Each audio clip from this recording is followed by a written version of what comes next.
dari seminggu tuh mungkin aku dibiarin tidur sama Mas Emil tuh cuma sekali 2 kali, terus habis itu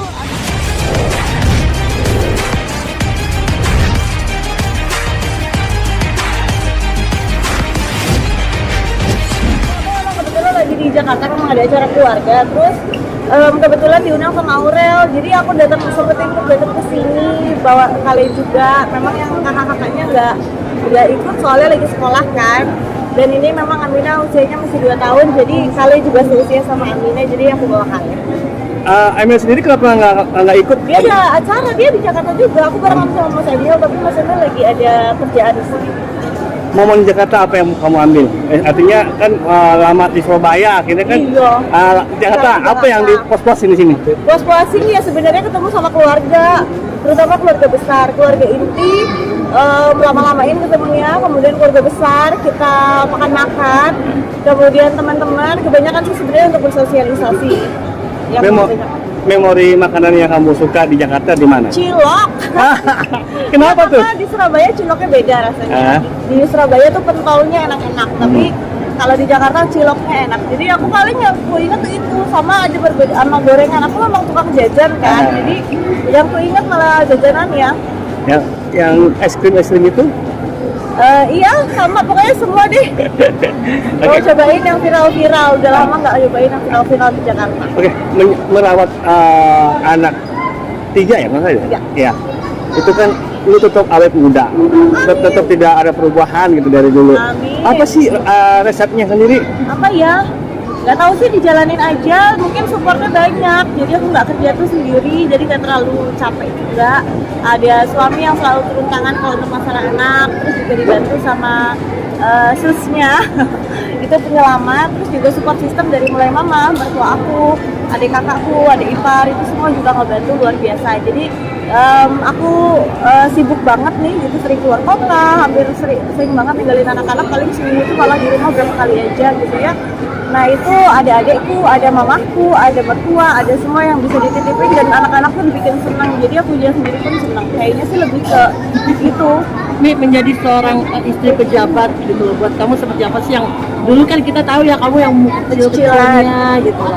Sebenarnya nggak ada bedanya sih, kalau untuk aku pribadi sih nggak ada bedanya, cuman memang kehidupannya yang beda, jadi pergaulannya lebih luas lagi. Kalau dulu kan lebih taunya ya teman-teman sama artis gitu ya, tapi sekarang tahu pejabat juga yang padahal dulu mungkin aku lihatnya di TV aja gitu. Jadi memperluas pergaulan, memperluas network, terus juga ada beberapa yang aku pelajarin juga, dari mulai protokolnya dan sebagainya, itu sebetulnya jadi input yang bagus juga sih buat aku. Tapi gue perhatiin lu kalau pergi kemana-mana selalu menyiapkan makanan sendiri dari rumah. Kenapa tuh alasannya? Kadang-kadang aja sih kalau misalnya itu, karena ya kalau anaknya masih sekecil kali ini tuh kadang-kadang tuh kan kita nggak bisa tebak di tempat, di restoran atau apa itu tiba-tiba anaknya nggak suka, jadi kita biasanya pastiin buat makan bawa makanan yang memang anaknya suka, jadi lebih aman gitu loh, sentosa itunya gitu. Tapi kamu kan kemarin sempat kalau misalnya pergi, kayaknya agak susah untuk ninggalin si kecil gitu, harus banyak drama dulu gitu loh. Gimana kamu menyikapinya seperti apa sih? Karena aku sekarang ini kan punya anak yang udah agak gedean, terus juga ada punya anak yang kecil. Jadi udah pelajarin gitu setiap usia tuh fase-fasenya. Jadi justru ketika yang terutama yang ini, ketika kalau misalnya ditinggal tuh masih ngambek-ngambek anaknya kan, itu aku malah nikmatin aja sih gitu, karena pernah ada proses di kakaknya seperti itu juga. Dan sekarang ketika aku kenang masa-masa itu waktu kecil si kakaknya itu malah jadi seneng. Iya aku diiniin loh sama anak-anak gitu, karena ketika kakaknya sekarang udah mulai agak cuek-cuek dikit kan sama mamahnya, jadi malah justru seneng. Dulu mama pernah dinangisin loh, pergi sedikit nggak boleh, apa sedikit nggak boleh gitu, jadi dinikmatin aja setiap fase usianya. Kecilnya kamu kan suka manja ya? Akunya manja. Dan sekarang sama anak-anak biasanya yang manja siapa sih? Anak-anak yang anak-anak siapa? Ya sambil kita saling manja. Beneran, anakku yang cewek itu yang paling gede, dia tuh mandiri tapi manja di saat yang bersama. Jadi kalau misalnya untuk sekolah dan sebagainya dia tuh mandiri, tapi kalau udah di rumah terus udah ini tuh dia lumayan manja sih gitu. Jadi kalau denger dia cerita tuh bisa panjang banget deh kalau ceritain.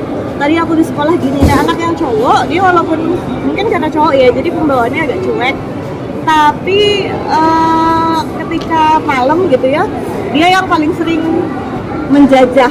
Jadi dari seminggu tuh mungkin aku dibiarin tidur sama Mas Emil tuh cuma sekali 2 kali, terus habis itu anaknya selalu nggak boleh mama tidur sama aku ini, jadi gitu. Ya enggak dong Mbak, astagfirullahaladzim. Karena aku nggak tega sama anak-anak kalau misalnya masih punya kesibukan yang tinggi, anak-anaknya ditinggalin terus. Kadang-kadang tuh tetap ada rasa bersalah dan juga ada rasa nggak teganya. Tapi di satu sisi sekarang juga udah 3 ya anaknya, sudah cukup banget kalau buat aku ya, jadi udah senang dikasih karunia sama Allah buat punya anak. Tapi kalau quality time biasanya ngapain gitu, sama kemana gitu sama anak? Kita makan Mbak, keluarga kita tuh tukang makan. Jadi kalau misalnya quality time kalau sama anak-anak terutama ya, malah kita makan tuh mulai dari masaknya. Jadi kita masak, kita pesen menu, kita belanja bareng sampai masak sampai kita makan. Jadi momen proses itu semua yang kita nikmati.